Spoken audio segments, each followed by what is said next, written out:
7, 6, 5, 4, 3, 2, 1. Good afternoon, everyone, and welcome to the Pix 11's latest digital show. And we have a super important topic today. I'm Shirley Chan. Thank you for joining us. Our topic of discussion today is about the rise in attacks on Asian Americans and the rise in anti-Asian sentiment and rhetoric. First, it is important to note that this is really nothing new. For as long as Asian Americans have been in this country, and that is going back hundreds and hundreds of years, there has been this anti-Asian sentiment. But we have certainly seen a rise in the past year since the start of the COVID-19 pandemic, and more so in the last couple of months. We've seen it here, so many incidents here in New York City, in our own area. Let's get to some of the numbers right now. The Stop AAPI Hate Group, it's a grassroots organization, and they compiled a national report from March 19, 2020 to February 28, 2021. The organization received a staggering 4,000 reports of anti-Asian hate incidents. The exact number is 3,795. And as most people tell you, including law enforcement, that number is likely severely underreported.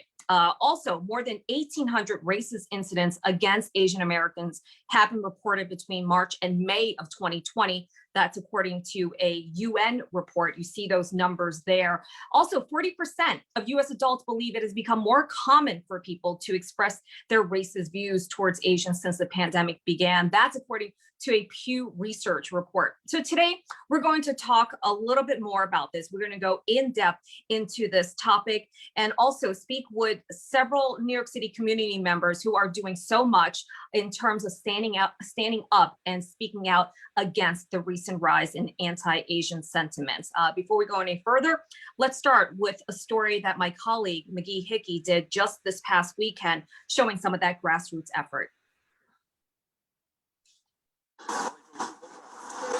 On the streets of Chinatown tonight, the Safe Walks patrols were handing out these flyers to residents and business owners offering support. We're here just to give a presence to the Asian community, getting a lot of positive people just saying that they support us. My family growing up in Queens Village were victims of hate crimes, mugging, attacks. It's why I do this. I would never want anybody's grandmother, aunt, uncle to experience what my family went through. I am full of an ancient rage.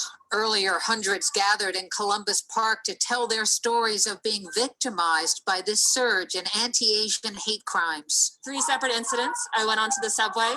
People screamed, go back to China. You're bringing swine flu here. You're dirty. You're nasty. Just yesterday, police say Juvian Rodriguez approached a male undercover officer from the Anti-Asian Hate Crime Unit near Madison Square Garden, saying, "Go back to China before I stab you in the face." He was charged with harassment as a hate crime, the second undercover officer to be a victim or witness to an anti-Asian hate crime in less than a week.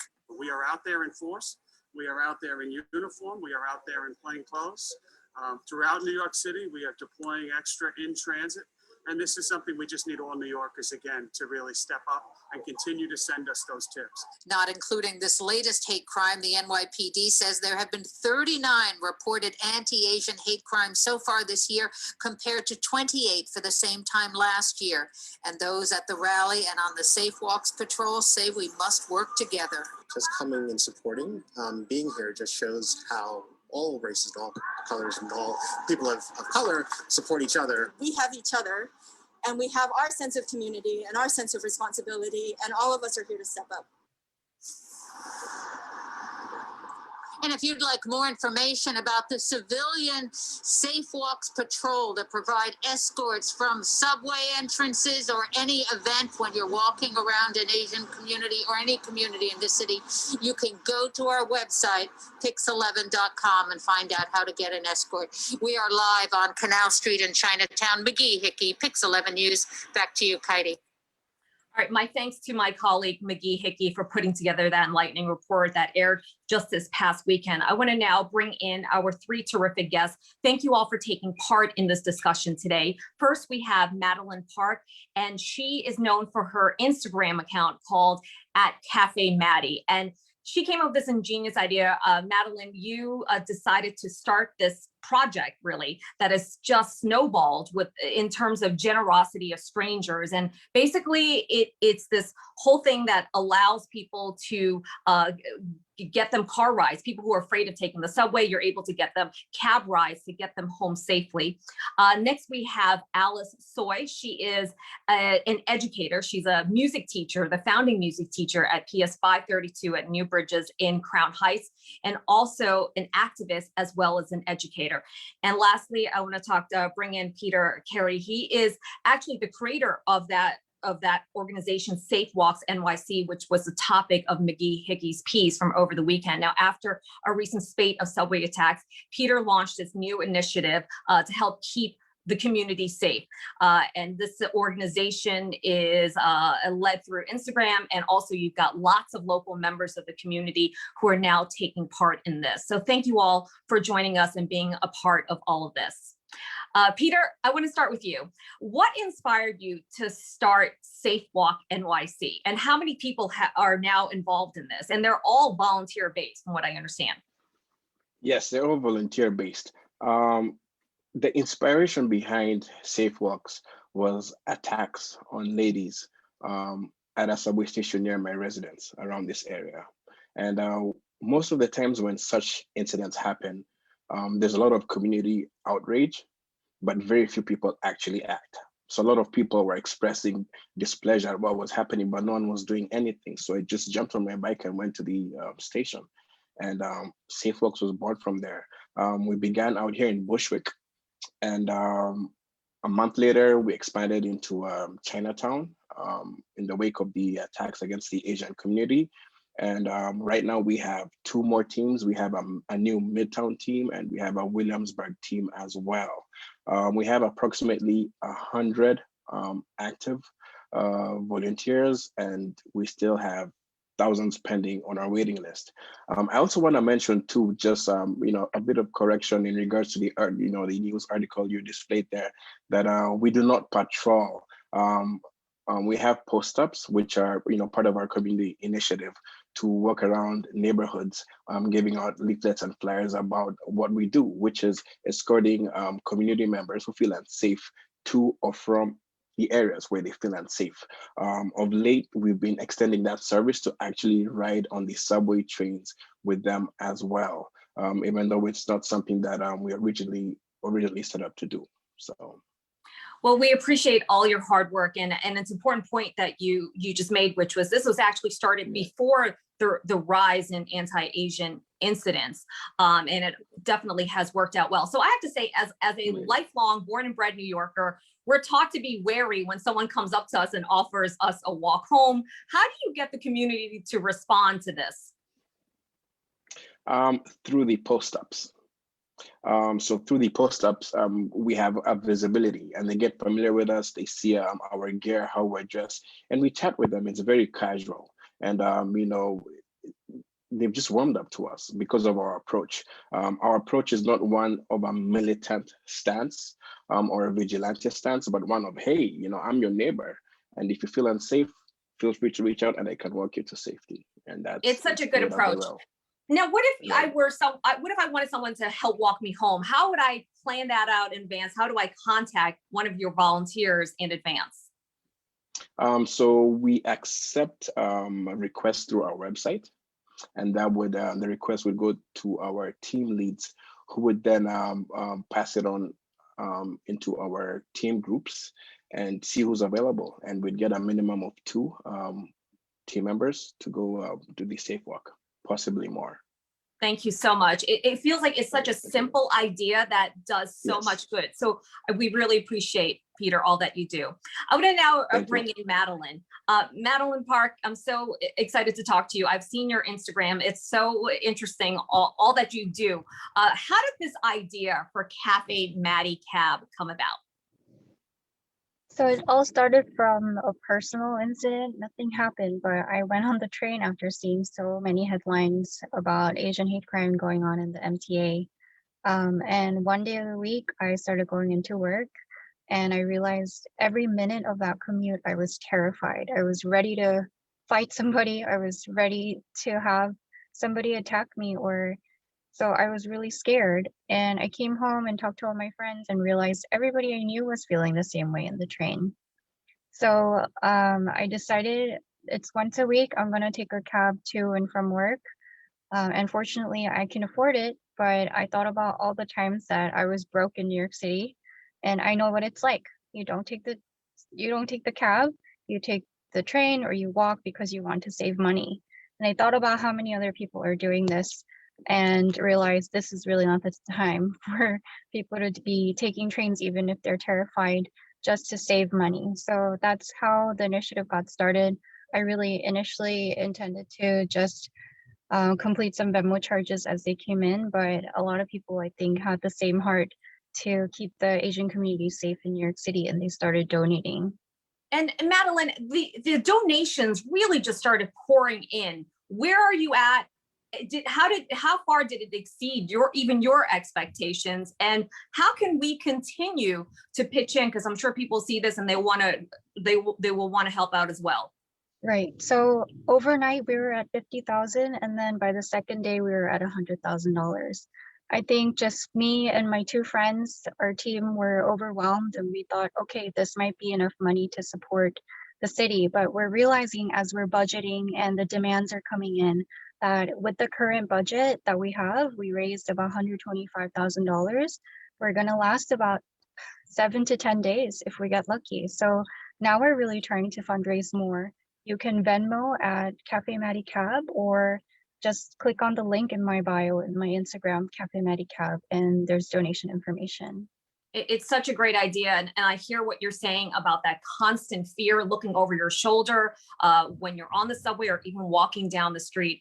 It really is just such a time that's fraught with so many different concerns and issues. So I thank you for your part in doing this.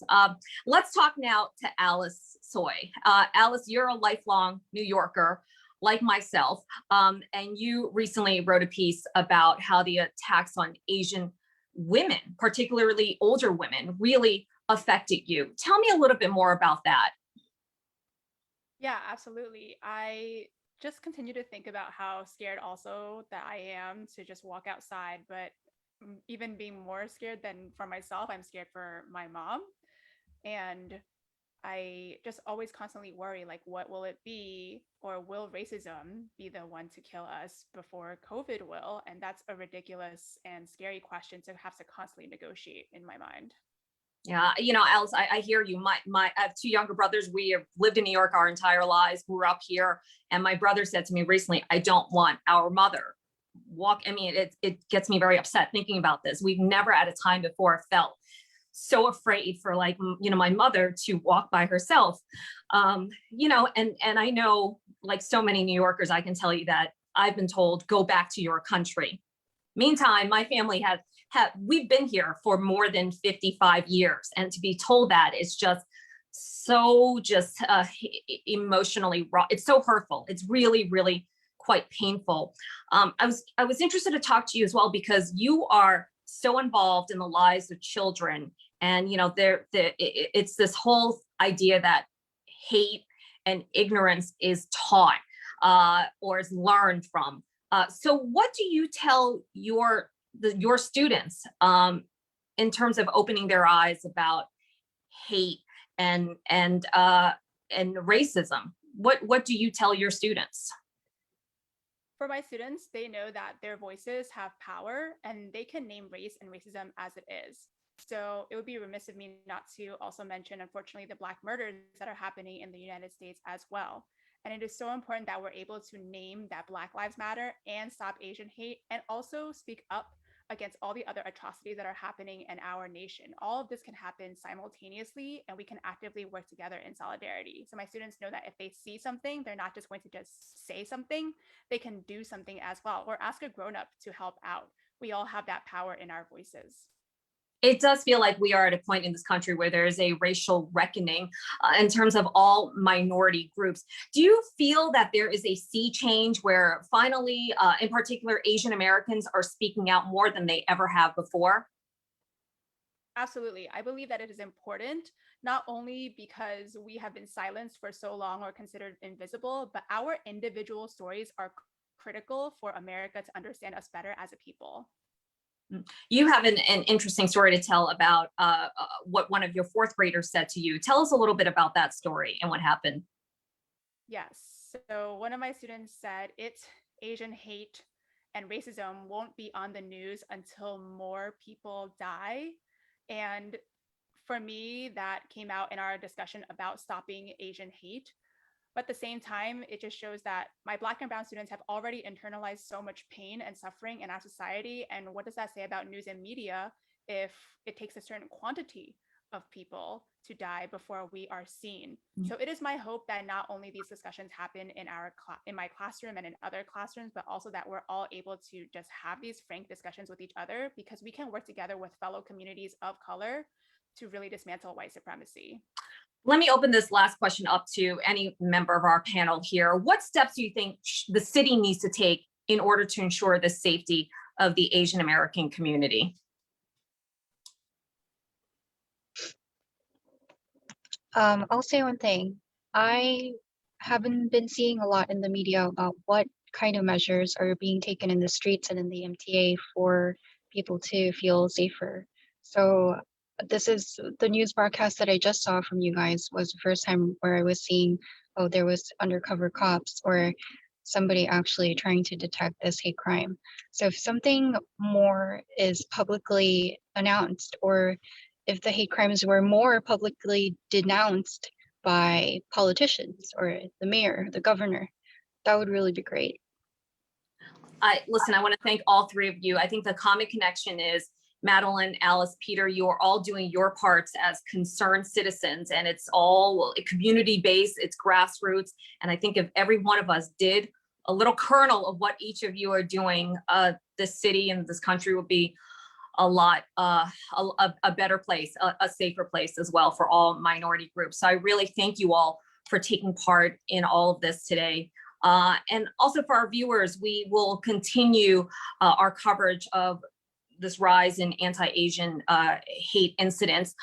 So please watch all of our platforms and also on the Pix 11 News 5, 6, and 10 tonight. And also important date to tell you about, on May 4th, we have a mayoral forum that will be with Asian American community-based organizations. So please tune in for that if you can. For now, I thank you all for joining us for this latest live talk on Facebook Live, and we appreciate it. Please continue to watch Pix 11 News. Have a great afternoon, everyone. Take good care.